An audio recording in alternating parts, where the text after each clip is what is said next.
All right, there's a legal battle brewing in two southern states right now. North Carolina passed a sweeping law that eliminates anti-discrimination protections for the LGBT community, including a provision that forces transgender individuals to use a bathroom corresponding to the gender listed on their birth certificate. The bill also bans city minimum wages from surpassing the state's rate of $7.25 an hour, and it ends anti-discrimination protections that were in place for veterans. Meanwhile, in Georgia, the governor has not said whether he will sign a so-called religious liberty bill, which critics say allows businesses to discriminate. There's an undermining of religious freedom in this nation. The Christian community in particular is really the group that's going to end up being discriminated against if the states don't stand up and say this liberty is important. Tells me I'm not really welcome here anymore. By who? By the state.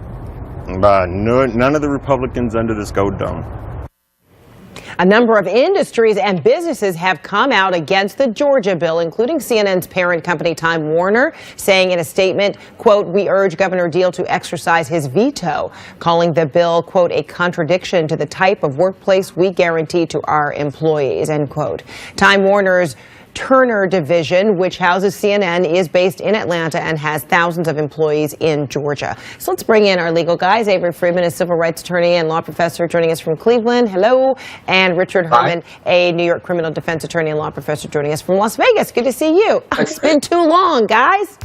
Way too long. That's exactly right. You are always there for us. All right, Richard, how do you see it? Do you see the road toward a federal court and potentially even maybe U.S. Supreme Court for these states? I do, Fred, because I don't think it's an issue of religious freedom. It's an issue of separation of church and state. And in most civilized states in this republic of ours, they enact rules, anti-discrimination laws with respect to public housing and public accommodations and in the workplace. And what these statutes do is they undermine that. They slickly find a way, under the guise of religious freedom, to discriminate.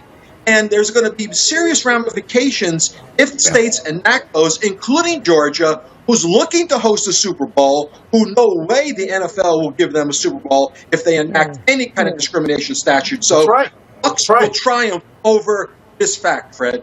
And so, Richard, the bill in North Carolina goes far beyond the LGBT community and affects veterans and people making minimum wage. This might be a legal battle potentially in a few different directions? All around. It's like a law school exam, Fred.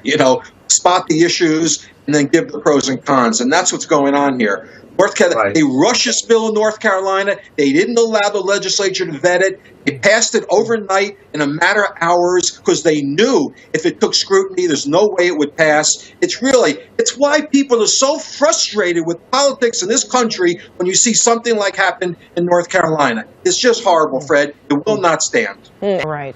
All right, Avery, Richard, thanks so much. We're doing things a little differently today. Usually we see you in the noon Eastern hour. Thanks so much for sticking around to being with us with the 1 o'clock hour. And we're about wrapping up our newsroom today at this hour because our political coverage begins with 3 caucus states for the Democrats underway today. But